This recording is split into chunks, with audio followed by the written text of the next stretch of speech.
Put designs on them. Hey Nick, we're just waiting on a quorum.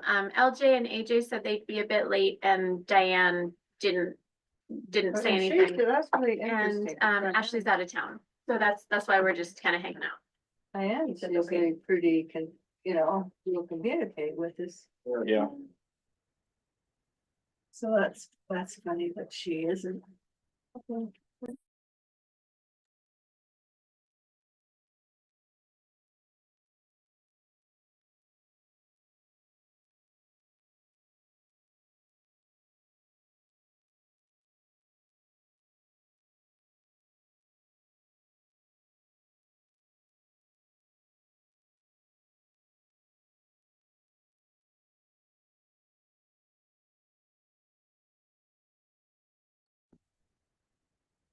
Hey Nick, can you hear me?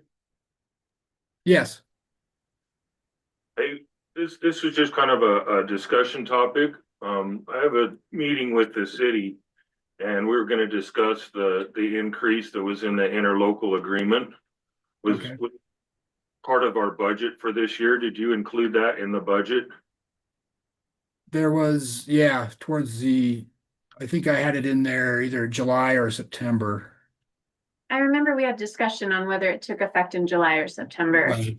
But I don't know what was entered into the budget.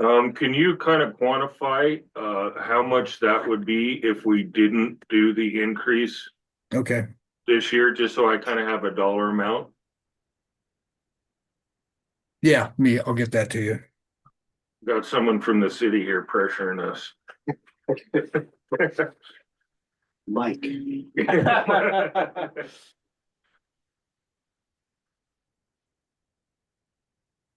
Yeah, We just, had quite a few policemen at our meeting last night. Pushing us to approve the children's justice. Did you? Yeah. I wanted to say, well, help. They don't fund it? The city. The Saturday doesn't give a dime. Yeah, there's been a lot of backlash about that, huh? I haven't, well, I don't do Facebook, so I don't know. No, I haven't heard anything. I think people are kind of tuned out. Don't know what's going on.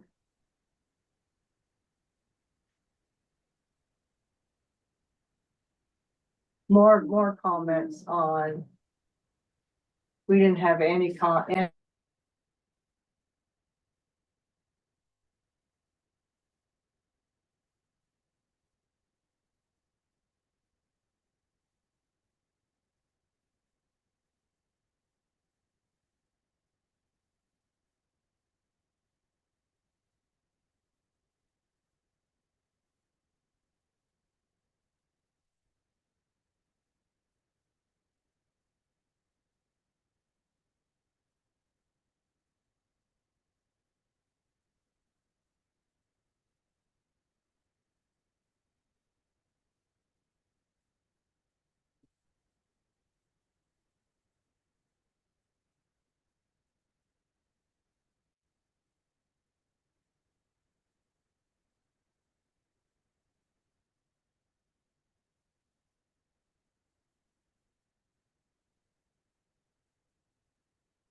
Jump right in? Yep. I'm ready.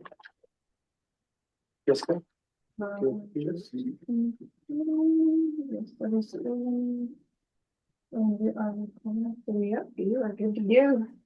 Okay, thank you, everybody. This is the Solid Waste Special Service District meeting for Wednesday, May 21st, 2025 at 4 p.m.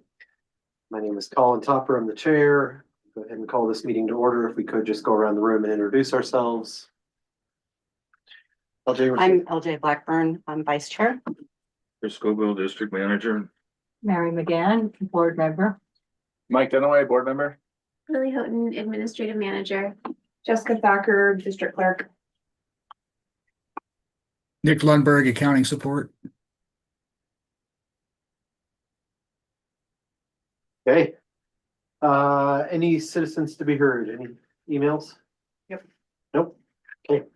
So we're moving on to the approval of the March 19th, 2025 regular meeting minutes. Did everybody have an opportunity to review these? Entertain a motion? I move we approve the March 19th, 2025 regular meeting minutes as presented in the board packet. I second. Okay, show of hands, all in favor? Any opposed? Okay, moving on to the treasurer financial report. Wow, that was so fast. Let me scroll. Yes, we're gonna. I'm gonna Uh, make up a lot. so we have 2 The whole months to 10 minutes. approve. Yeah, we didn't have an April meeting. So the payroll account expenses were $195,944.40 in March and $260,224.83 in April. The biggest difference between the 2 months was March's medical insurance premiums were paid in February, just with how our accounts payable cycle fell, and that's about $45,000 right there. We did start Sunday route service on March 30th. We did try and wait until the first Sunday in April just for the ease of billing, so there wouldn't be a proration. But just town was busy. People needed Sunday service. What service by the Sunday route? Just Mainly commercial sites. So you have to have Saturday service, you have to have 5-day-a-week service during the work week, and to have Okay. Sunday service, you have to have 6 days a week. So some businesses will only accommodate a 2-yard dumpster, and they need that serviced every day Got it, when okay. it's busy, like some restaurants in the downtown corridor. And this was similar to when Sunday service began in 2024. So this obviously increases payroll, but we do offset that with mobilization fees. There's an extra $50 a month fee on top of the cost of servicing the container, and on Sunday it's $100 a month in addition. So payroll expenses. So it offsets.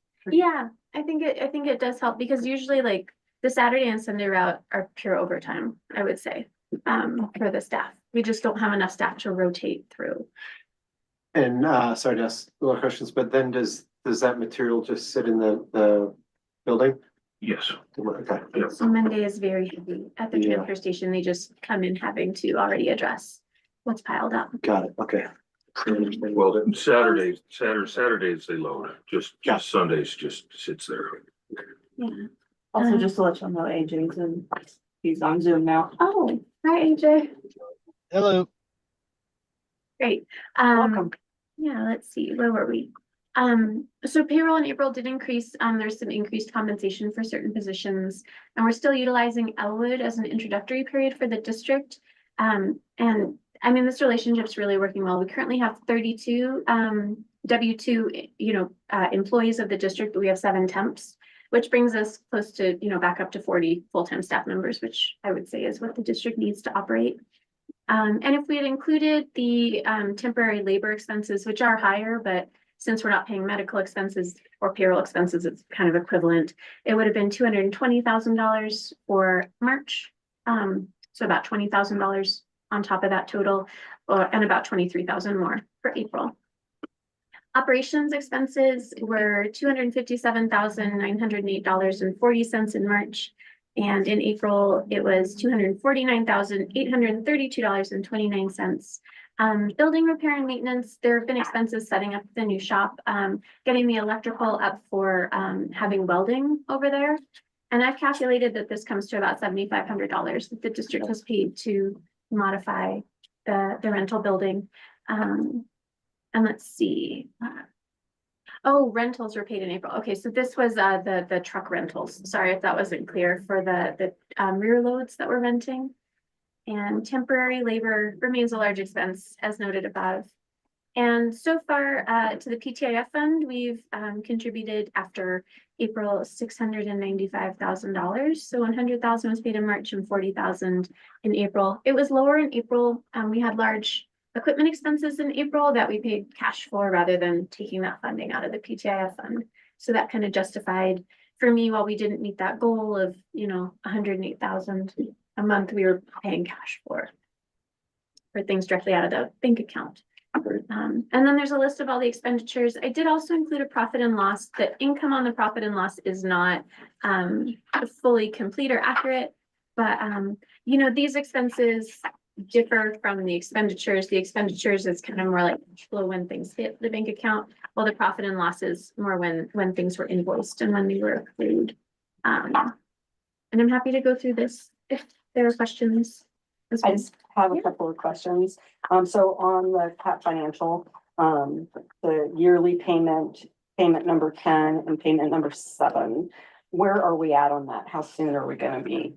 That's a good question, and I don't know how many more cycles there are. Nick, would you know that? Which one is that? Which, It's the D7, the motor grader, and the wheel loader, the medium wheel loader. That is a good question. let me look those up while we're talking. I can. Oh, I think the At some motors point. are about to roll off. The D7 is gonna be there for a while. And I don't know what they mean by medium. I'm assuming that that's the 980, Let me log into Cat it Financial. is 980. I and can that pull one's this up. still got a ways to go. I figured one of them was about to roll up. I just can't remember which one. it Yeah, was. it's the motor graders not ready to roll. Thank you. And I know that there was, and I don't know which month, so there was some confusion in our rental. When we rented the trucks, we got the couple trucks, they rushed them and we had to send them away. So there was a backlog that we didn't pay our rental for a while, so then we ended up like in 1 month it was like 29,000, just was that up on this one? Yeah, I think that was in, So that kind of should have been spread out. Got it. But we just, what had happened is the guy that was working with us, that understood the issues left. So it took us a month to re-explain the issues. that was. in Meanwhile, it April. keeps adding. Yeah, got it, okay. And then I just have one other question about the reimbursement to Pat Creek Estates. Oh, yeah, they had a piece of equipment near the dumpster. It was thought that it was refuse and was removed when it was not. What? So they left something by the dumpster? Well, their dumpster's like in their maintenance area, so it wasn't clear that it was not trash. What do we get? What kind of equipment? Lawnmower and- Nothing Nothing good. Is what it says here. Yeah. Nothing good. They got a new lawnmower out of us. They did. Oh, okay. Yeah. Oh, man. We had a talking to our driver. Well, I think it's an easy mistake if it's left by the.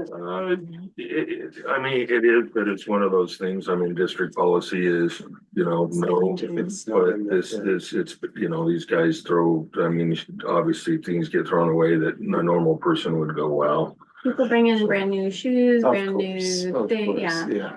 So, yeah, the driver understood and I mean, yeah, I mean, it's all good, other than they did get a new lawnmower out of us. Just the lawnmower that was accidentally taken was, Sure. yeah. That was that. Are there any other questions? Not for me. Thanks, LJ, for going through so thoroughly. Yeah.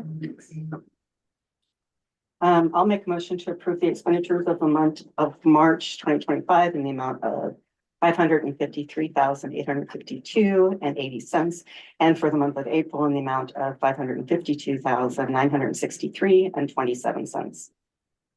Do we have a second? Very second, okay. All in favor, show hands. Aye. Any opposed?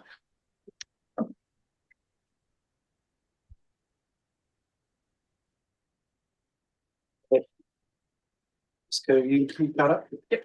Okay, moving on to the reports from board and staff, starting with the staff reports, Chris. Okay, lots happened over the last couple months. I'm gonna go through this list as quick as I can. Stop me if you got any questions. Gosh, and I don't even have dates for this because it seems like forever since we have met. And first, I'd actually like to thank you guys for doing that workshop. I mean, I've been trying to get a tour for the board since I started working here, and it's the first time that it's happened, other than when we bought that bow mag, we were able to drag most people out, so it was good to go out there. That and see wasn't what we're really, we doing. didn't do anything except go out and Yeah, But so it was nice to see, and I mean, hopefully guys gives you a little bit of reference point when we start talking about the different facilities. It was about 2 months ago, I went to a SWANA Beehive meeting in Salt Lake. It was basically the SWANA is a national, but Beehive is regional, and to provide excellent networking opportunities. It's where I had an initial discussion with an engineer that came down here and did a tour down here, and I'll go into a little bit that later. Just recently during the Recycle Coalition of Utah conference that they had here, we had a tour. Actually, I was surprised with the number of people that showed up, and we got positive feedback on our contamination levels and how we handled things, being from a small town. So it's kind of good to get feedback from that. At the conference, it was a good conference. The big takeaway for me is there was an e-waste recycler there that actually founded Tesla. And so they started a company. They're actually based out west, so we can access some of their facilities for kind of lithium battery type recycling. So it's potentially going to be a good opportunity for us to be able to, in an environmental kind of way, take care of our lithium batteries and stuff here. Recently, I just got back from Waste Expo, which is just massive. It's, nationwide. It's a huge source of information. I think we really need to take better advantage and try to get some more people to go through that. I mean, the education, the just vendor contacts, it's quite impressive, actually. They have moved it now. It used to be once a year. They're going to change it to twice a year, or every 2 years. I guess there's not a lot of innovation in the waste industry, so they're trying to build a little bit more interest up there. At the Waste Expo, I met with AMCS. I've met with Motive, who's also software that we utilize here. The LSC Environmental, who I've brought to this, and I'll discuss that a little bit later on. One of the difficult things of going to this is I went to some lectures on how to manage our fleets and how to gauge your success in your fleets and stuff. And we could be like the example for every one of the things that you're not supposed to do. That's a little rough, but it kind of is what it is, but it kind of sets the bar to where we reach. One thing that kind of stuck out at me was because they had representatives from like GFL and Republic. These are big, huge nationwide things, and they also had a small mom and pop. They all agreed that if your backup fleet is more than, or if it's reaching 20% of your fleet, then you're in trouble. I think with our collection fleet, we're 50% is our backup.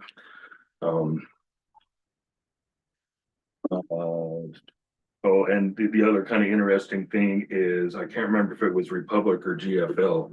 So everyone is having troubles buying new trucks. It's nationwide. And like I said, I can't remember if it was GFL or Republic. They actually have a person that specifically looks for 1-year-old trucks, because after 1 year, they finally have gotten through all their problems and they've been set up right and they work as intended.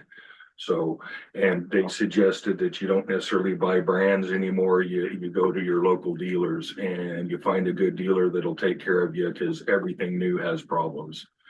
That was, once again, kind of disheartening, but it is what it is. So something that was a takeaway.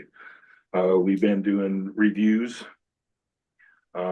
We've been struggling through the reviews. It's been quite the learning process for the staff reviews. Oh, okay.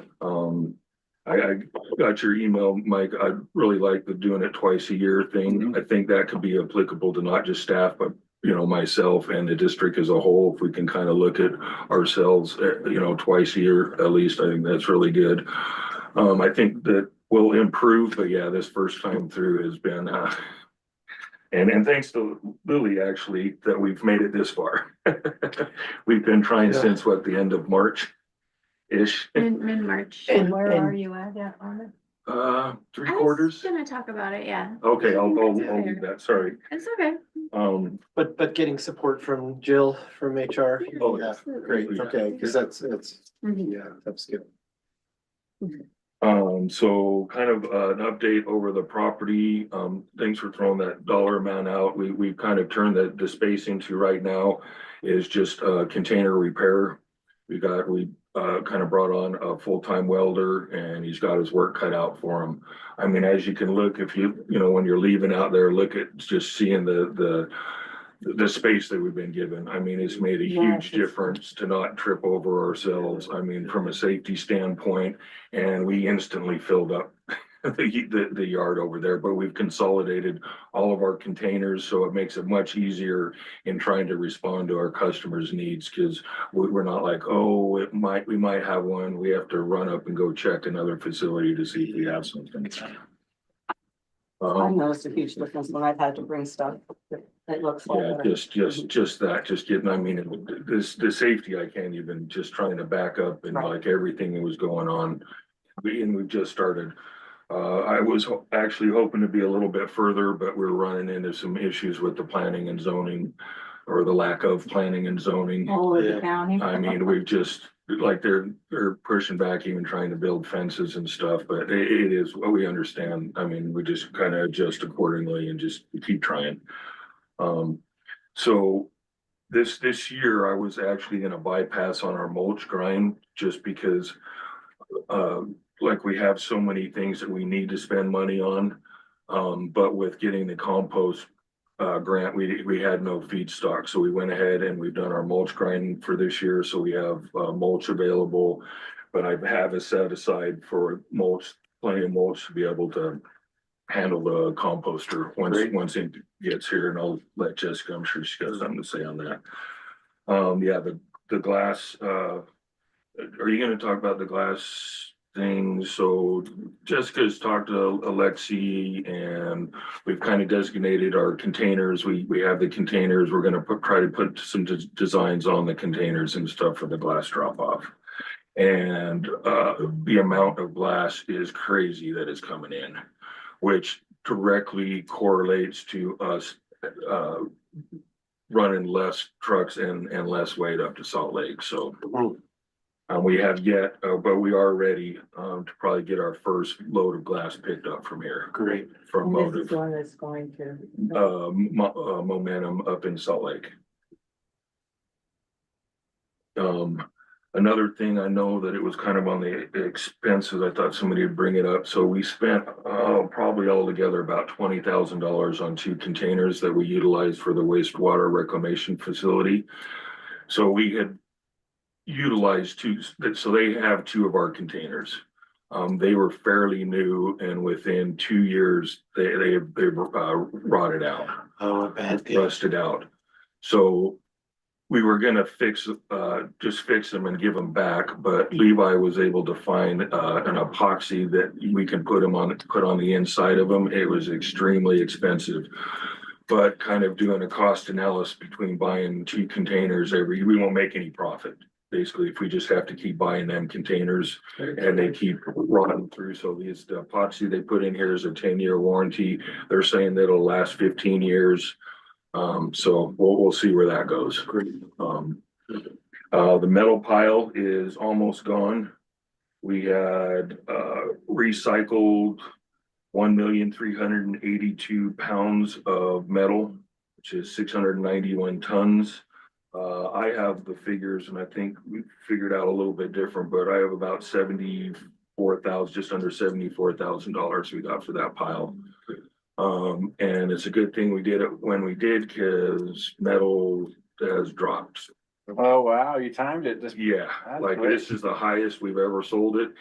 And even that last load, there was a little bit of back and forth because it has dropped, so they can't honor that price anymore for that, but I'm not gonna beat up on them. I mean, Yeah. it's kind of is That's what it is. surprising. Why has scrap Yeah, dropped? that, Because 'cause raw has not. Oh, and that's yeah. what they, so this is through, so who won the bid was Western Metals, and Okay. that their scrap actually is exported a lot of it is exported. No one's taking in our exports right now, so Got it. everyone's scrapyard is full. So that's what I got Okay. from the metal guy. So.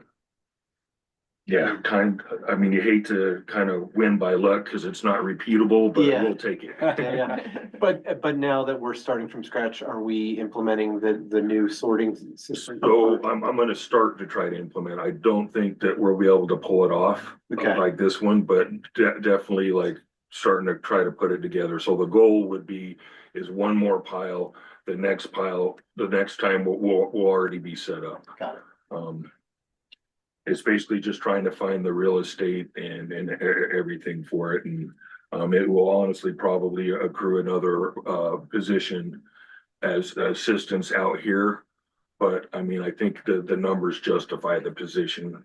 Because if we can get the metal guy was saying I could, you know, almost triple the price if we segregate it, if we have to give, you know, part of that, a third of that away for a position, then we can still double our things. I know those are rough numbers and Sure. but just, you know, conceptually, That's great. And is it twice a year that it's picked up or once a year? it usually ends up being, I think, about 3 times every 4 years is kind of how it works out. Okay. Because they're slow in responding. So a lot of times, like we get the bid, but then they don't show up for another 3 months. And then so that usually pushes it in the next year. So I think every once in a while we get to in a year. This one will probably be just once this year. The Moab landfill permit renewal is basically ready to submit to the DEQ. The application's already been filled out. I'll kind of finalize it next week. And so we're good for another 10 years up at, as far as the permit, not the volumes. The Klondike new cell, all the data and design have been done. The hole's been dug that you guys saw when we were out there. So the next step there is trying to fill out the application process, which, you know, it's a little bit to fill out their application actually. But it's all ready to go. So that should be finalized, hopefully by midsummer. So I'm gonna kind of still, Lily's saying here, so, and you don't have to correct me if I'm wrong, so there's 2 things that can be true. We are doing a lot better, around here. I mean, if you walk over to the maintenance shop, there's a free bay, which I can't even remember Wow. the time we are caught up with our, preventive maintenance, all of our PMs. Which gives us, because we're not struggling there, they've had time now to like hit the other things. So, I mean, and I know Levi's in there coughing now because as soon as I say that, something's gonna break, but we gotta be ready for it. Yeah, yeah, I mean, yeah, and that's the thing is we're ready for it now, and it's a good feeling going into this season this way, because last year was just, it was a nightmare. That's awesome. Must help having the welder too, Well, he's specifically on containers. just containers. I mean, we have 1,000 containers that I haven't seen this yard in 20 plus years, 30 years. So, I mean, the goal is to try to bring all the containers. But what it does do is allows, Tucker, Right. who's our other fabricator. So yes. And what's he primarily doing? Just the floors, just putting bonds? So right now, so this kind of first stage is, yeah, he's just trying to get them together to get them back out because we have a backlog of people wanting containers, which Okay. means we're losing revenue. So the first step is try to get all of our customers taken care of, and then we'll kind of tighten it up and make sure that everything he puts out is the appearance, you know, it's painted, it's got the right stickers on it, so. Got it. But we're kind of holding that off. We need to get containers out right now because there's a backlog. But is the most common repair just a Yes. floor replacement? Yeah, well, there's a toss up between floor replacement and the bars, the bars that hold it because. Our drivers haven't been as careful as they should be with them and they crush quite a few of them. Okay. And which means that there's like kind of safety concerns, like the little ears is a big one that kind of holds them from sliding back and forth, because if one of those pop free, I mean, it's a huge safety concern. And do we have a stock of floor sizes cut for the Kind of different? like jigs already set up. kind of Yeah, thing. well, so, I mean, I just There's- wonder if there's a pretty significant cost savings from having somebody like Rekla just I mass bet- produce I- us Yeah, sizes. yes, This I would is a say that 3-yard would, floor. This is a yeah, 6-yard I would floor. say, yes, and that's a good idea. The only thing is we got so many different styles, Okay. but I yeah. think overall, actually, that's probably not a bad idea to, sorry, let me just write that down.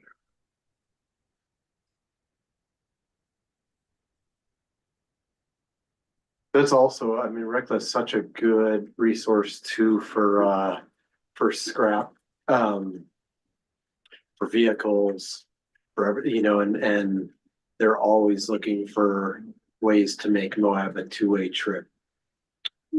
Right, There's just huge opportunity there. and it's RECLA. Rekla Metals and, there's one in Grand Junction, Montrose, Durango, the primary. No, that's, is I mean, Grand Junction. because, yeah, right now they just taking them one by one, but I have a stock of like already. Just plug and play. Yeah, that would speed things up. In fact, I Cutting might, and sizing is a huge, yeah, and that I think would get us past this first stage so we can get all of our backlog taken care of, because my problem with this is then we haven't started, kind of going back and, doing it for appearances as well. I mean, I know that isn't what makes us money, but it's still, you look at these old rusty ones that have been sitting there forever, and, it's nice to see a new one sitting there like, oh, wow, these guys are maybe doing okay now. The two things, right? So yes, we are doing better. Okay, so on the other hand, the thing that's doing okay isn't gonna get us where we need to go.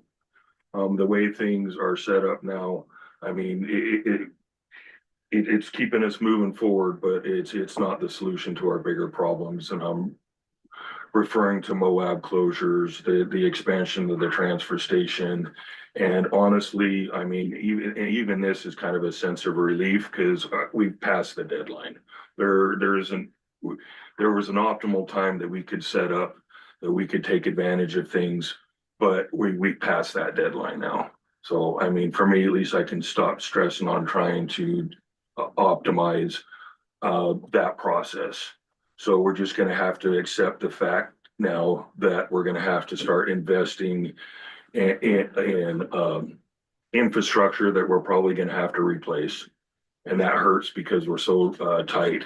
There's gonna be increased operational costs, because we're not gonna be able to handle the volumes. So we're probably gonna have to start self-hauling all the way out to Klondike. We might have to start diverting a lot more stuff from Moab to Klondike, but it kind of is what it is. It was, it's just something, it's just a fact that we have to accept. I mean, for me, it's a little bit disappointing, because I've been yelling about this for my entire time at the district. And just to concede the fact that we're not gonna make it is, so, so I just got a couple more things here. So I know that, there's some things that I brought up that I want to kind of use third parties to help us streamline, to help us kind of get up to where we need to be. The first one was the HR that we've already utilized. That we started with the HR because I've said it, and everyone I'm sure agrees that our employees are our number one asset. So we kind of started with the HR because we want to fix the contracts and get that understanding and kind of clear things up there. But there's some other ones that the IT we've kind of started. We've started touching on that. There's at some point I'm going to bring in a third party safety thing to kind of get us up to speed on safety. We've had a discussion with the trust right? I always mix up the Employers Council and the trust. But I mean, we've been dinged pretty hard. They have a program, but their program, and we've ran it in the past, but it is kind of more on an administrative level, even though they give us access to classes and stuff. We really have to put in place operational safety protocols and processes that are just industry standards. So at some point, you know, once the finances kind of, because it will be expensive, will dictate. At some point, I also wanted to bring in some kind of a financial consultant. I mean, I don't know, I know we have Nick, but he's, you know, kind of part-time, so I don't know if we can, you know, bring him in, but I want to do a top to bottom look at our finances, because even though we passed the deadline, I mean, we still have to do this at some point. So we need to kind of move from conceptual ideas to reality, and how much is that gonna cost? Yeah. And then, I've already started kind of an engineer, so I've already started utilizing the engineers on a smaller level. And right now, so I met with the engineer that I had connected with up at the SWANA meeting, and we spent the day driving around here together. The main thing with there is he's gonna give me a grocery list, basically, of everything that we're gonna need to do. So he's been involved in multiple transfer station remodels, builds. It's Forster in engineering. They've been working with the SWANA Beehive. That's where I connected with him. So he's like, this is what he does every day. So rather than trying to reinvent the wheel here, he's just gonna give me a list of all the lovely things that we're gonna have to go through to be able to proceed about anything we're talking about here. Did you say Forester? Forster. Okay. Try pronouncing that wrong. Forsgen. Oh, and this was just an afterthought for Nick.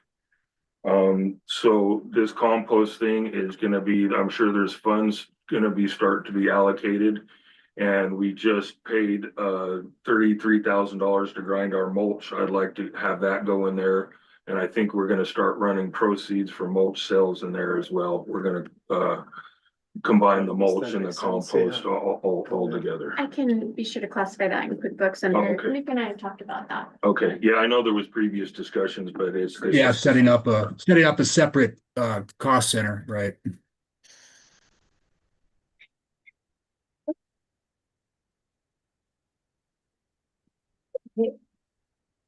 And who's the iPad in the waiting room? I don't know. Hey, that's me. Will you let me in over there? I'm going to switch to my iPad. Sorry for, Okay, sorry for the confusion. Looked like I'm an infiltrator.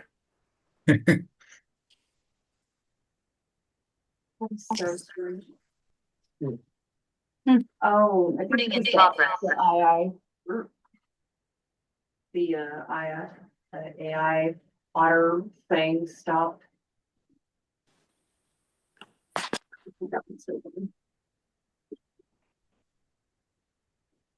Good. I don't know. And one last quick thing, actually, I just had a question, Mary. I watched the commission meeting yesterday, and they had done the CIB, the priority list, and they didn't publish that. Is that like a private thing? No, it should be in there. Is it It's in the published packet. on how they prioritized it? Okay, I okay, excellent. was gonna go. I mean, it was long, so I was having a hard time keeping paying attention. Oh, that was that was an easy one. That Well, one yeah, went through. yes, I've watched longer ones, but yes, it's, No, I they're meant- longer than ours. Oh, yeah, but I meant passing of the CIB Oh. real fast. Yeah, no, it did, and then there wasn't any follow-up and any documentation. I was like, kept trying to Yeah, I rewind it. think Did it's I miss it? I think it's on in the packet. Okay, I'm looking right now. okay, and that's all I have. If not, I will give it to you. Yeah. Okay, any questions for Chris? Just a stupid stuff. Okay. Things we have to Thanks, go Chris. through. Soon as Lily? soon as there's something ready to go. Hey, AMCS is now on the latest version. For some reason, who knows, the district stopped receiving upgrades at some point last year, and so several key issues were linked with being in an outdated version, but as of this morning, we have the updated version. They really did come through because they had originally wanted to schedule this for Thursday, and Chris was like, no, we have a board meeting Wednesday. It was supposed to happen Tuesday. It didn't. So our project manager was up for Irish time, 6 a.m. Irish time, which Central time is midnight. So I was very impressed that they got it done. So we're still finding some little kinks to work out, but for the most part, we now won't be able to blame things on being on an outdated version. So that is, and we can now print invoices in-house. Previously, every time we billed, we had to reach out to someone in Australia, and it would take them some number of hours to send us a PDF of invoices that people wanted to print. Our only other option was to print every invoice, which is a lot of invoices, which we didn't want to do. So that's huge. And part of this will be what they call smart dispatch. And I mean, Chris and I have talked about this. I think there are some large efficiencies that can be gained from utilizing this. It also came up in the reviews with some of the drivers. They'll talk about on the same day servicing one container, and then the building next door will be serviced by a different driver. And obviously there are reasons why some things are the way they are, but having this, you know, AI, like just put this in and what the needs are and see what it comes out. I'm really interested to see how that can happen. And I think Savannah's been working a lot with the routes with dispatch. So I think it'll be key. I will not be the one doing this. I just wanted to let you know that I think that that's a positive move for the district. We have the audit coming up in 2 weeks. I have yet to be contacted by them, so I will be reaching out tomorrow. Haven't sent a list yet. They haven't sent anything yet. Yes. Because just sorry to, but the county's been. They want it by like, June 30th. Yeah, Yes. Yeah. So it's on my list tomorrow. It was one of those, as I was preparing this, like, oh, that's right. We around the get corner. dinged every year because of districts. Yeah. Well, not just solid waste, it was other districts. Oh, districts, yeah, I thought, yes, it's been other ones as well. But, and it's the same, I don't think it's the district's fault as much as the. I think we're aware of it for next year. I mean, we were told that the dates would be, I believe it's June 4th to June 6th. We were told that in January, and kind of like, no option, here you go. These are your dates. So I think Chris will be looking at other options. well, and then Mark Tyner reached out, and I think he's trying to, because he said he wanted everything in by June 1st, and I went back to him, was like, well, our auditors have already set the date, so we're not gonna be able to make June 1st, but so, well, yeah, we'll adjust for next year. Yeah, for next year, let's plan on see if we can nail down the date while they're here in 2 weeks, Yes. sometime in May of 2026. They Or used to always suggest that at the end of the audit, they would give us the dates. I mean, maybe I didn't know to ask the question when we met with Sean. They were just kind of like, well, here's your audit. And I said, cool. And then it was just an email that came in January. So I'll definitely ask that and see if they're able to accommodate it. because I think it was- potentially we could probably, since there's a lot of things that are worked out now over these last couple of years, potentially we could maybe see if it could be happen in April, if that would be a good time. They never want to do anything before 15th, right? I would assume just with taxes, but. Yeah, because they do both, which is one reason they're so slow. Mm, We'll see if we can maybe get them to somewhere around the beginning of May, if that's an option next year. That gives it's a them, better time to be in Moab. yeah. There you go. I mean, they're just in price, so not too far. We have been hiring and looking at filling new positions. So we did hire a skilled operator that had previous landfill specific experience, which sounds like that's working really well for the operations side. And I'm currently about to be reviewing applications for another position for dispatch, which are just key roles that I think will really help.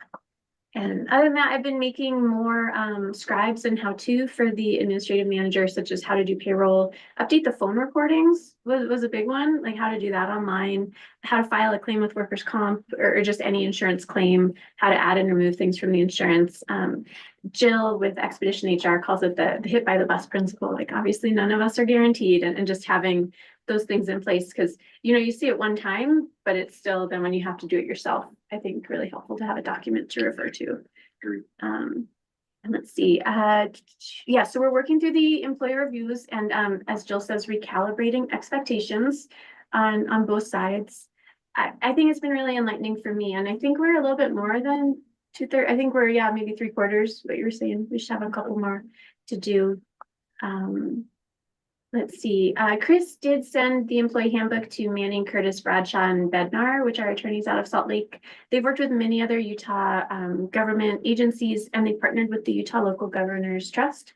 So it seems an easy thing to outsource, and just that they have the skill and the knowledge specifically for special service districts to look at. And let's see, Chris has also thrown around some other policies and procedures that would be outside of the scope of the handbook, like reimbursements that we'll be working on and bringing to the board in the future. And then I don't think Jessica and I have talked about this, but we did start Trash Talk.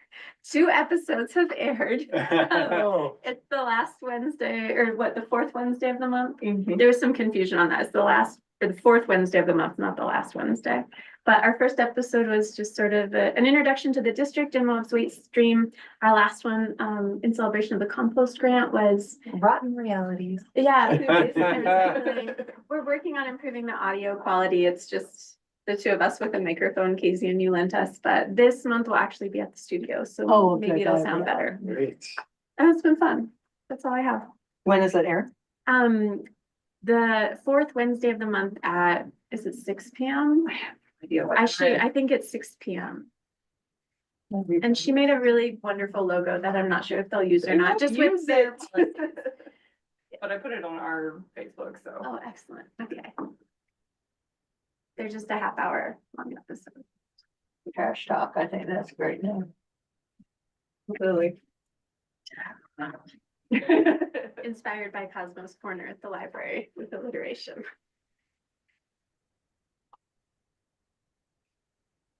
Anything should we say of this month's episode? Oh, it is called Clear Intentions. Yeah, I finally came up with the I name. love it. It's really Jessica is doing so much work on this, but it will be about glass recycling. It's like Clear Intentions, shattering glass recycling conceptions or something like that. I've been trying to make it like real pun heavy, because who doesn't love puns? Awesome. That's all I have. Mhm. Great. How do we listen to that after the fact? You can go on It's- to KZMU. Yeah, it's on their And you can website. just search Trash Talk. Sure. So I will have it's on the Facebook, but I'm also gonna add it, on our website, but I'm still trying to figure out where on the website I wanna put it. Okay. As, I don't know if I wanna put it on the front one, and there's just like a little button that's like, Yeah. yes. So I haven't decided which is the most like visible place to put it yet, because our website is wonky. Work in It's getting progress. better. 2 things can be true. Have you guys got any feedback besides from your families and friends?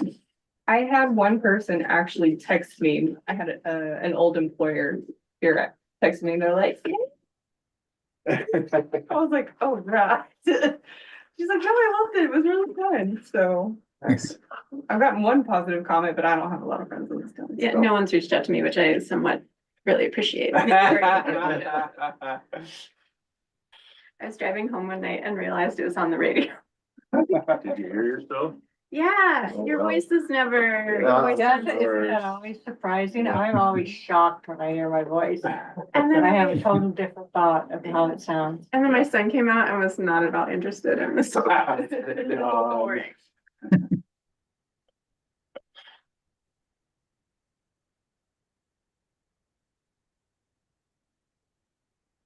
You done? I'm done. Any questions for Lily?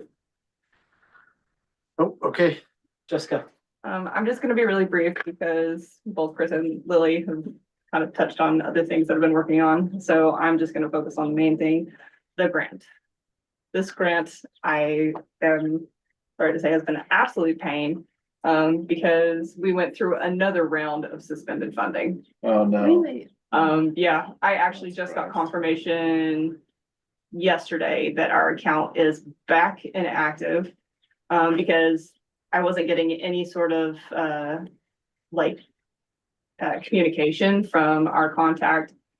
And she had said that the payment portal had suspended most of the accounts, because they were implementing new, regulatory framework, I think was her wording.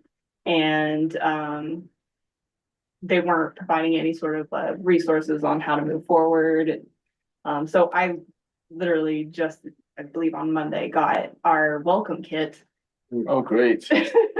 And then they changed how we request payments, so I had to do a webinar on that. And I was able to finally verify that the funds are in the account. So I've been working with Chris and looking at other composters, because the ones that we have right now, or the one that was initially included in the grant is, while they are honoring the cost, it's $231,000, and pricing has gone up, as everyone is well aware. And there's a 6-month lead time, and since we're struggling to get this funding secured, and this is only a 2-year grant period, and they're not extending it beyond that grant period, so we've already lost. No way, really? No cost extensions? Yep. So rather than having a 2-year period, we're now running at a 1.5-year period.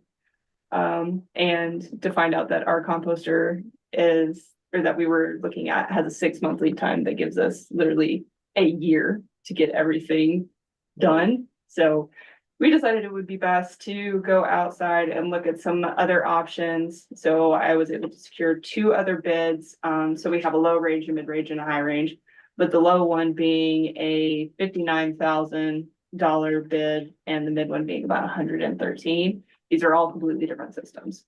So the Green Mountain, which is the 231 that was originally included, is a completely self-contained in-vessel unit. It's containerized. The low one is actually based in Arkansas. And they had worked primarily with agricultural farms and mortality management, so like chicken, poultry farms, that sort of thing.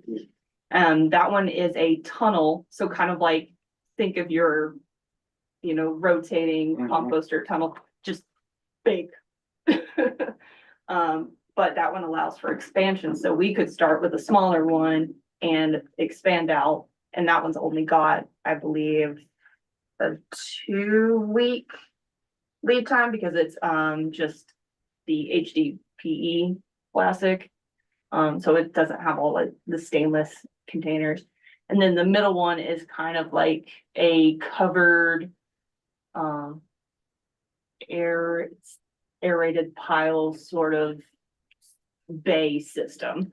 I haven't looked too deeply into that one, because it was very, very hard to find composting systems that were based in the US. These were the only ones I could really find, but we're also within our need, so to speak, because some of them are only for like industry grade composting systems. So yeah, that's kind of where we're at. So we're going to schedule a meeting with the city and discuss these options with them. And then if we figure out one works a little bit better, because the other 2 options will have a shorter lead time and will not leave us so stressed on trying to bring up an entire food waste diversion and pilot compost program online in a year. Yeah. And we've got other priorities that we need to work on as well. So it's been a lot. It'd be good to ask them, like the Arkansas one, if they have people that have been using it in our climate.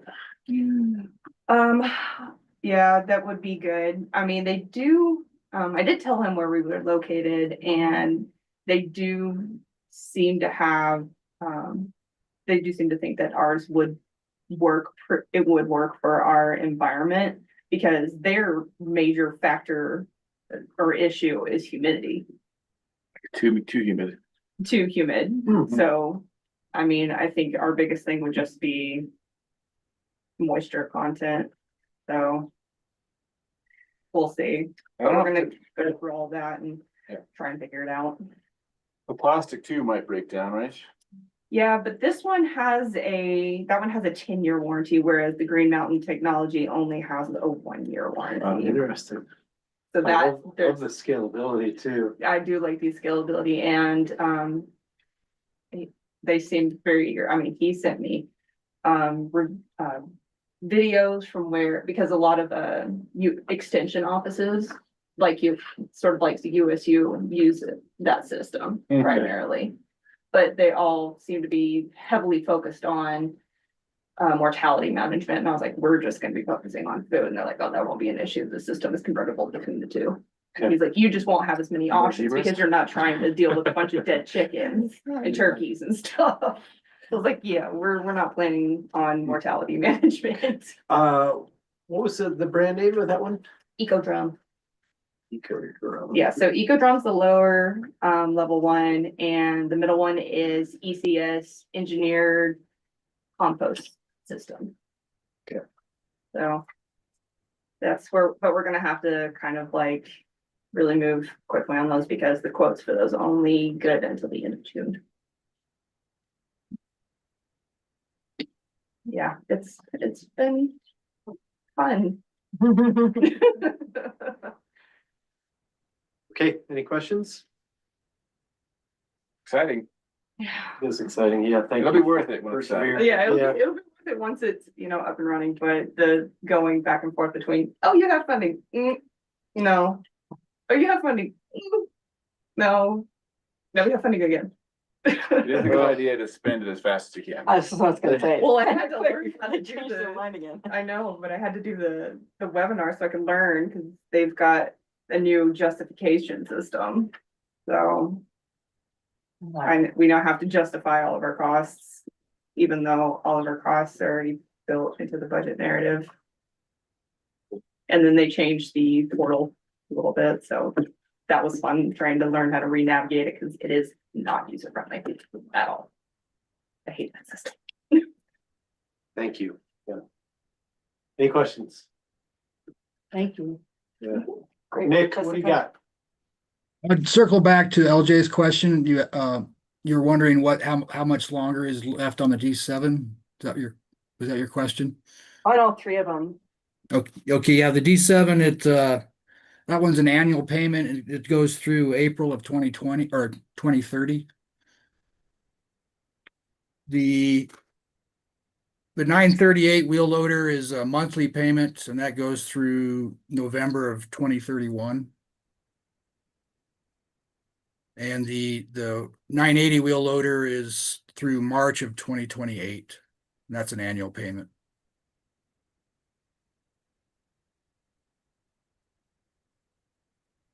Thank you. As Lily mentioned, the audit is in 2 weeks.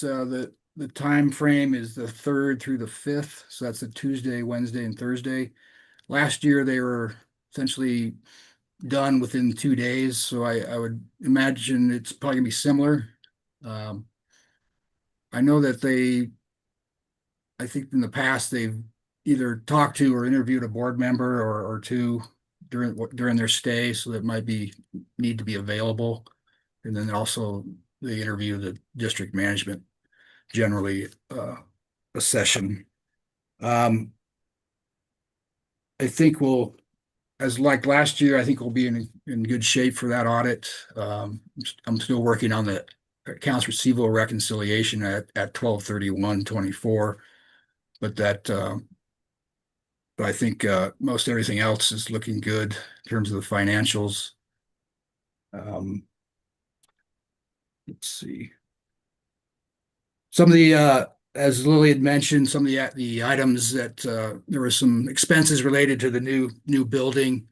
I've gone through and moved some of that stuff as a fixed asset to take it out of the profit and loss statement and put it on the fixed asset register. And so that frees up a little bit of expenses on the P&L.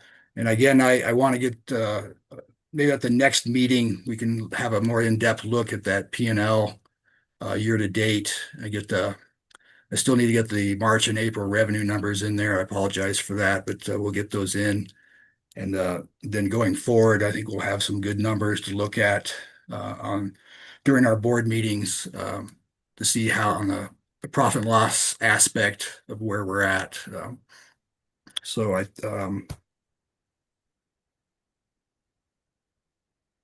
think that's all I had for now. So if there's any questions.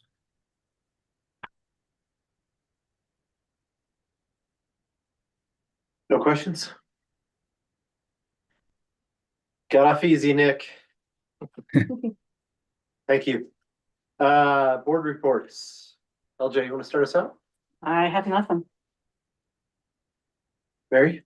Don't have anything. Nothing here. Mike? AJ?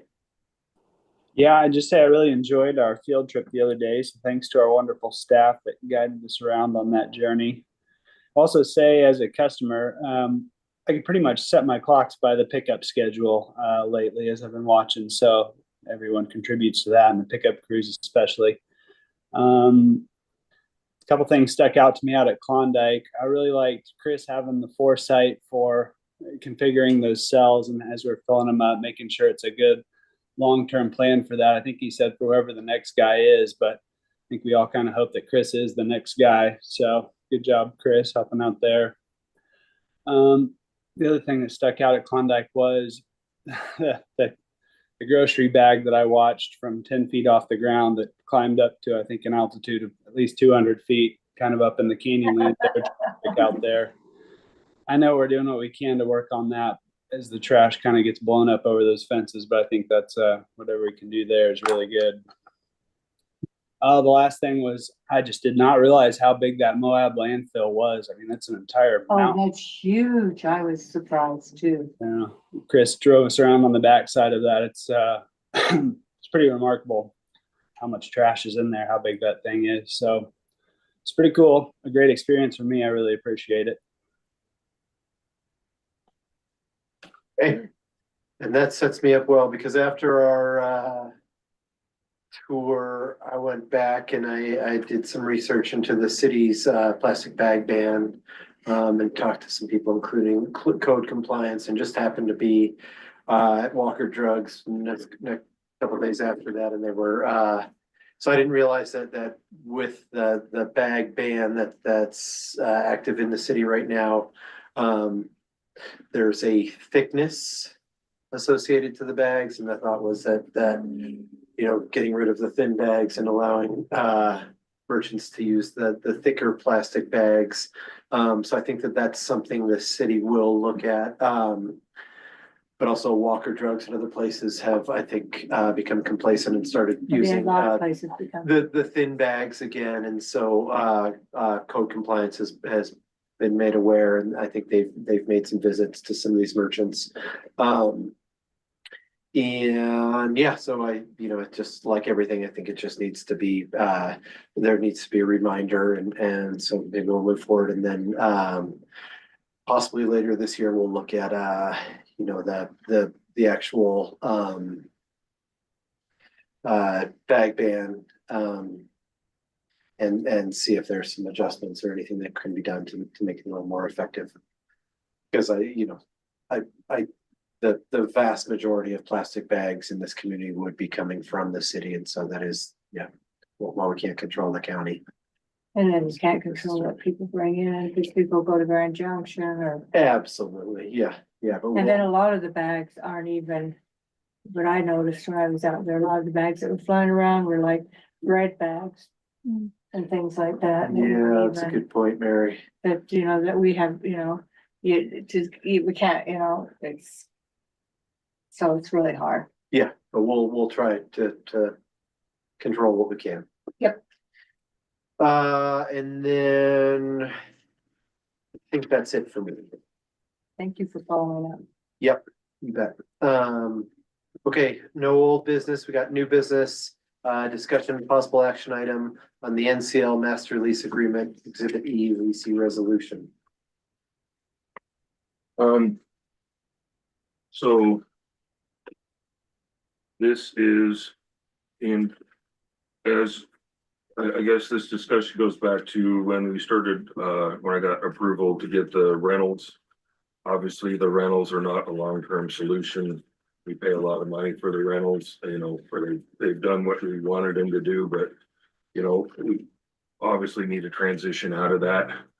And then listening to kind of like Waste Expo, this kind of reinforced, my view on trying to go this, because we're not just trying to find, the type of truck and the type of packer body and stuff. We're trying to find, a dealer that works with us, that supports us when things break down, as everything is. So this was, the terms to get a new 20-yard rear load, basically that mirrors what we have operated right now. Okay.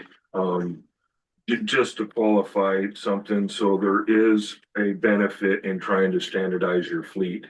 And this kind of is taking us away from standardizing our fleet.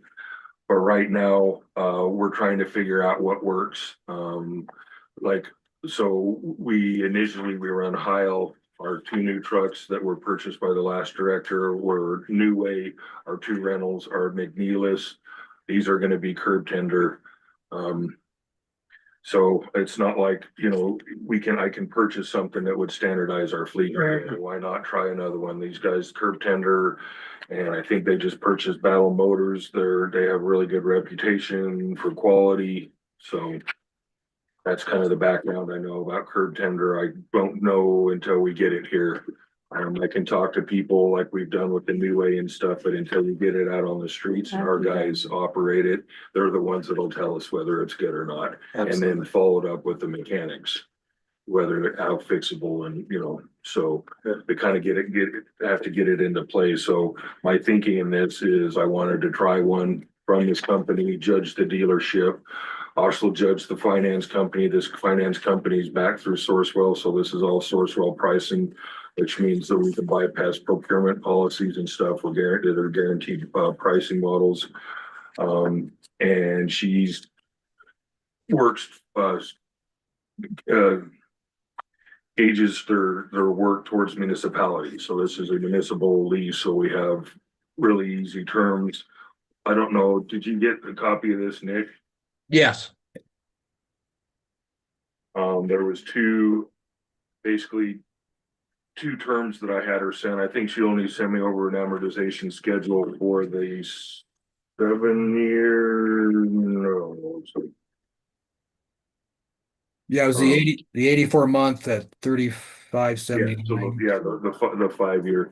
So I had her give me pricing for the 7 years. So my thinking was initially when I started discussing it with her is replacement schedules for rear load trucks are 7 years. Every 7 years, optimally, you'll be buying a new truck. So that's why and they were willing to put the financing out to 7 years, as where we don't really have a replacement schedule built into our budget. I mean, as soon as we tried to throw a replacement schedule in our budget, it wouldn't balance.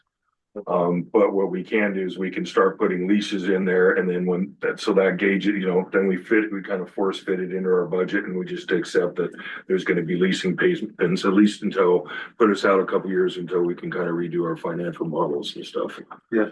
I don't know how much in depth you guys want me to go into this questions, but I don't want to so let's start with questions. So with lease trucks, I don't know much about are we on the line for repairs?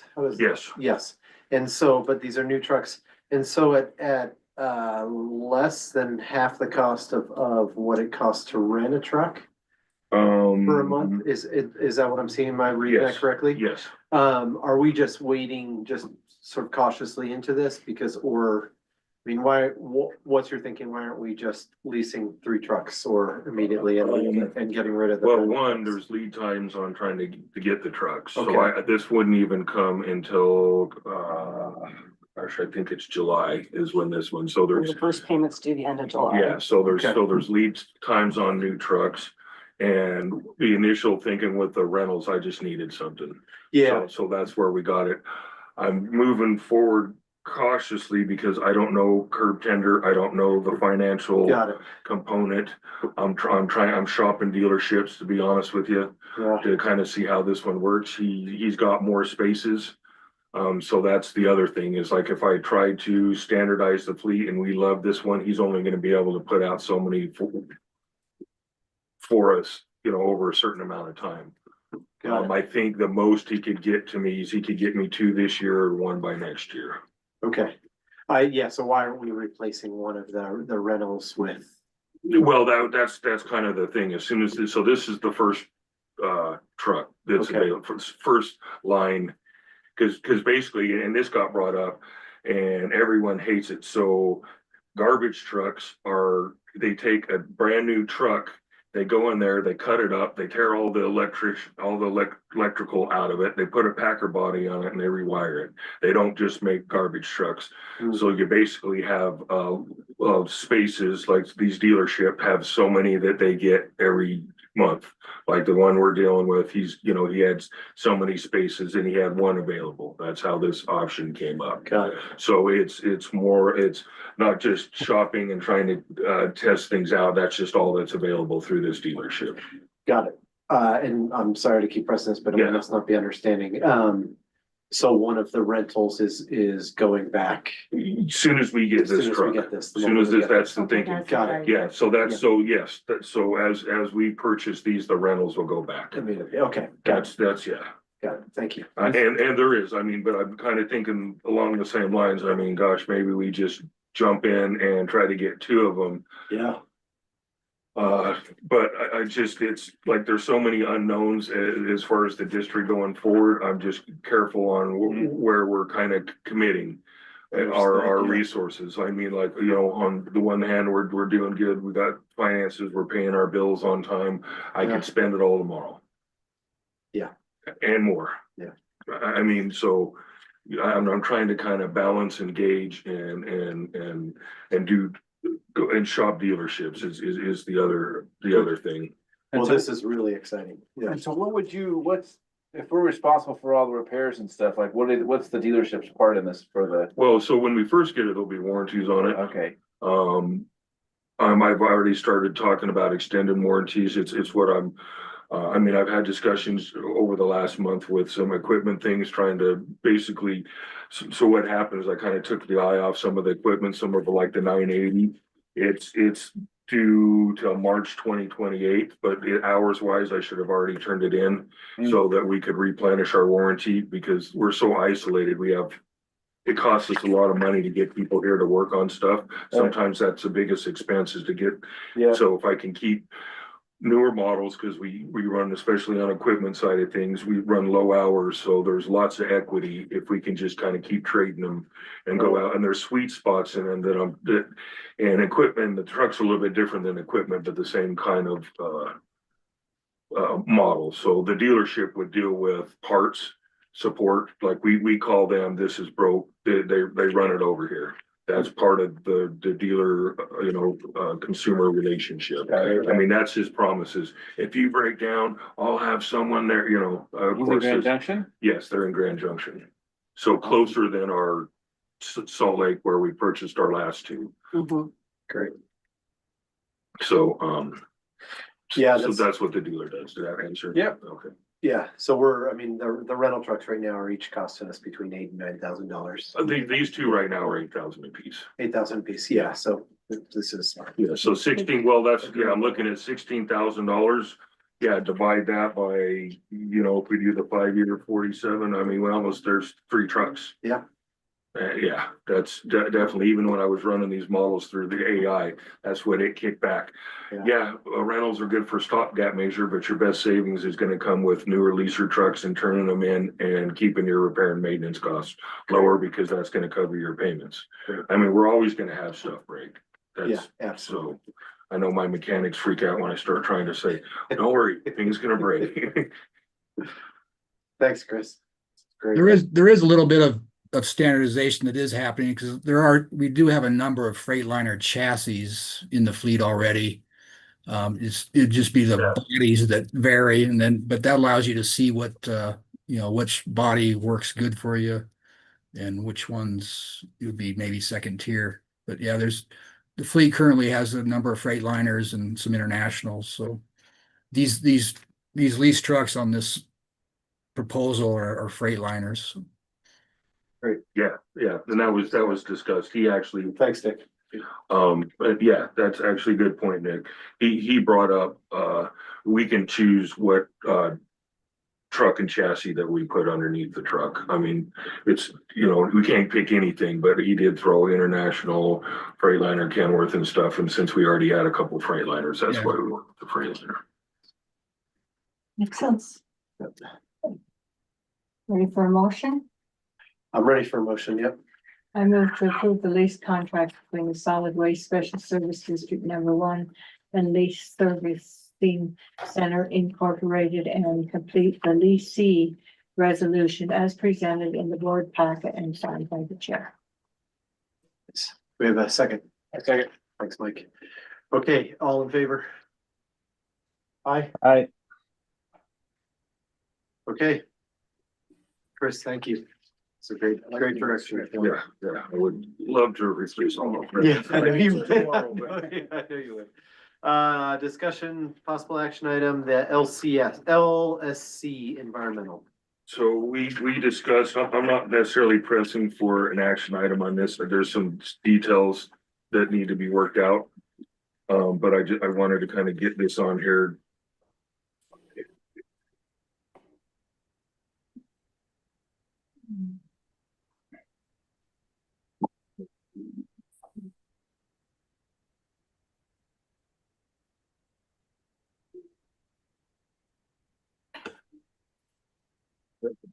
Without it, there's, oh, there it is. So this was the alternative daily cover that we've talked about, that I went down and looked at San Juan counties. I met these guys at the Waste Expo. Really, they're actually worldwide. What their struggle is they're trying to get into the market in the United States. Jed from San Juan County loves their product. I could just see so many advantages and it will kind of pay for itself. I guess the part that I'm struggling with is, so if you look on this, I put it in the packet. So I don't have a problem with the cost of the material. It's the cost of the machine that's kind of difficult to swallow. Now, this same company, and I actually have another company that I've been just realized something. No, it's okay, we can change. Anyways, I'm working with another finance company that's geared towards the government as well. Both of these guys will take anything that I throw at them and be able to finance it, and they use Sourcewell pricing and all that. Anyways, so we could get this financed if we want. So yeah, I'm not asking for approval on this because I'm not sure which machine quite yet, and there's some third-party machines out there. I know Jed down there bought one, but I'm not he's kind of happy with rebuilding it every year. I'm not so much. So I'm still shopping the machines, but it is something that I'll be pushing forward with. Sounds good. And I think we already talked about it. I just kind of wanted to have that on there. And this would be for Klondike. This will be for Klondike. But you can also mix what they call Portland cement in with it as well. And so it's not just for our working face. We can spray it on our side slopes to stop erosion rills. Possibly if we had bad breakouts or something at Moab landfill, we could put mixtures. It's also a cedar for when we do final cover, so it'll be utilized for closure at Moab. So it's got multiple uses as far as. You can probably put mulch in it too. There's like hydro mulching with the seed. Oh, okay. Nice. And they spray that to kind of for erosion, right? Yep. They mix some kind of other Yep. stuff in with it. what does the machine look like? Uh, I mean, so it's got a tank on it and it's got a big platform and it looks like it has a giant gun on top of it. So you Awesome. climb on top of it. You mix everything in the tank and turn it on and you just stand on a platform and shoot it. I think I've seen it one like along the highways. Yeah, it's the same type of machine. This one specifically has some kind of reinforcements, because I think that's what they bought down in San Juan County was more of a cedar or something that they use more on the highways and stuff. Thanks. Okay, so you're not looking for action on this? No. I'm not sure which machine. I just kind of want to get in front of you. I know Ashley kind of through her support just to Absolutely, yeah. gauge the support. So if I can make the finances work Great. and pick a machine, I'll be back. But then I can just have more confidence when I'm dealing with these guys that, you know, the board's kind of okay with Absolutely, this. yeah. Okay, moving on to G, discussion item motive. So motive is something that I will, once again, this is kind of, yeah, just a discussion item. It's it's our GPS on our trucks. It's the front and back cameras on the trucks. They monitor fuel usage, they monitor idle times. Only in the last month have we done a deep dive into actually utilizing this, and this was the whole point behind trying to get this IT committee together so that, you know, I can grab part of the board and we can just go from all of our software and analyze it. We had a 3-year contract. The contract is up in September. They are pushing all kinds of, as salesmen do, pushing all kinds of specials to try to get us to re-sign up. So I've included in this packet, there is basically a 3-year and a 5-year. And there's 36 and 60 months. And then there's also, if you look on the first section, the OmniCams, where it says 51, that is everything that they offer. So this guy's telling me he's gonna give me all this stuff and I'm okay, well then bid it for all of it. If we got everything that you offer and then compare it to kind of what we have now, and then we'll kind of pick and choose in the middle somewhere is kind of the plan. If we go forward with a new contract with them.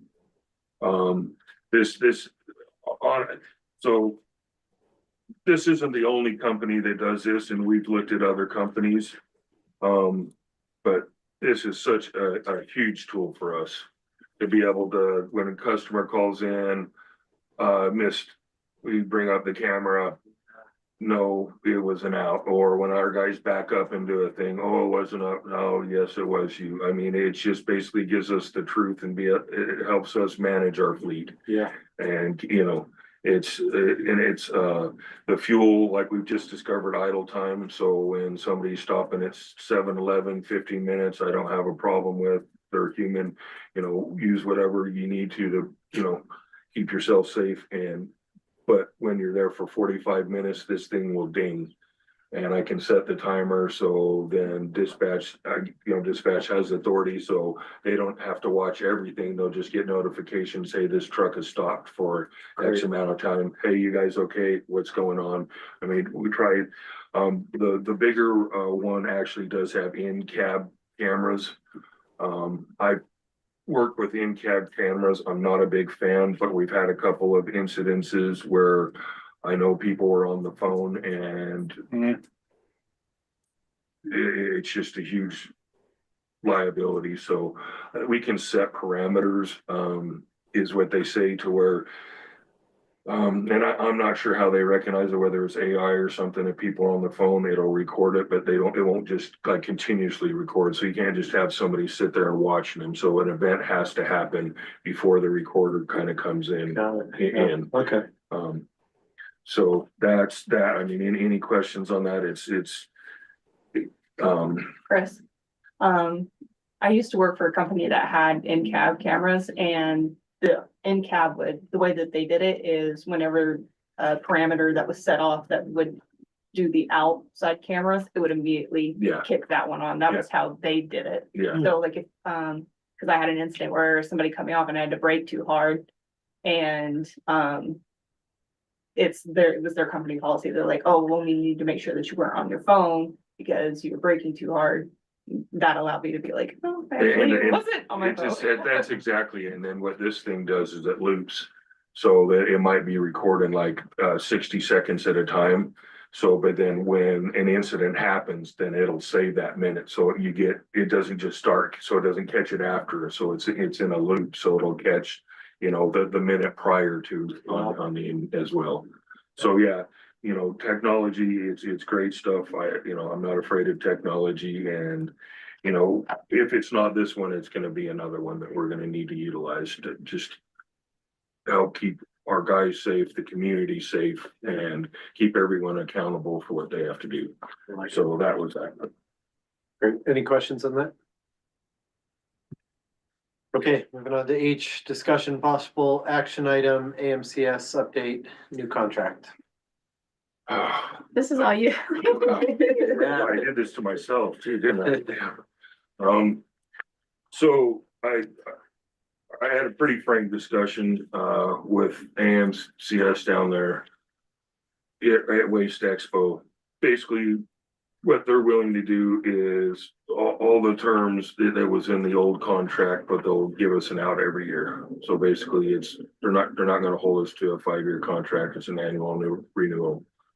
But we still get the 5-year pricing. But we've still got the 5-year pricing, we still get all the same pricing, we still get all the upgrades, we still get all the discounts. Yeah. And really the only change, and I sent that over because I went through the contract when I first set out, was the only change is on the number 5, the key terms, and I honestly haven't sent this out yet to the lawyer. I was going to, but then I sent that email out before I had actually read it. But I don't need a lawyer. I mean, they basically just changed that one item, and I mean, I'll absolutely send it off if people feel the need, but I think this is, they want us as a customer. Great. So I think that we kind of move ahead, because the flip side of this is we also, we've caught up to them, but we haven't paid our 2024 to 2025 year yet. So this writes everything. If you guys will accept this contract, we'll send off the payment, although we'll start the contract now. So we'll get credit from September until now. The new contract starts from the date that it's signed, or, roundabouts. I don't know exactly. And then we'll move forward with a annual renewal option. Okay. Any questions or a motion? You want a motion, right? On the very last page on the acceptance, it says April 2025, so I'd imagine that's probably. That's, yeah, That probably was the a- cycle, April through March each year would be. It does say, or if not dated, the date signed by the customer below effective That's- date. that's Okay. because when they just took the original contract and all they changed was the annual renewal. And Okay. this is when we came up with the original contract was in April. So I imagine that date. So yeah, well, and if it says that. I think it's effective when, Yeah, whenever it's signed. Okay, The so only thing he did say is if we drag this out, they're gonna wanna go back after, they're not willing to give us kind of more than the Right. credit we've already gotten for this. Got it. Cause we ran basically for free since for like September. 9 months. But then, but then you look at the quality, Yeah. so then we can, Yeah. then we can get into a back and forth. We don't want to do that. I did that all for everyone. Yeah. It was pretty Thank you. intense there for a little bit. My wife being from Liverpool and him being from Wales actually helped. I bet. Okay, Okay, I move to approve the AMCS platform proposal as presented in the board packet and signed by district manager. I'll second. thank you. Okay, all in favor? I, Okay. Okay. No, you're good. Let me know when you're good. Okay, I am good. Okay. Okay, thanks. Moving on to future considerations. The next meeting, Wednesday, June 18th, 2025. Is that now at 4:30? At 4:30, yes. Thank you. Appreciate it. Yeah, it's gonna be great for all of us. It actually works better for us, kind of too, because we're trying to get the date closed and keep customers from coming, so having that kind of hard stop and then. Okay, I make a motion to move into closed session to discuss pending or reasonable intimate litigation and the discussion of character, professional competency, or physical or mental health of an individual. A second. Okay, all in favor? I. Hold on. Yep. Oh, yeah.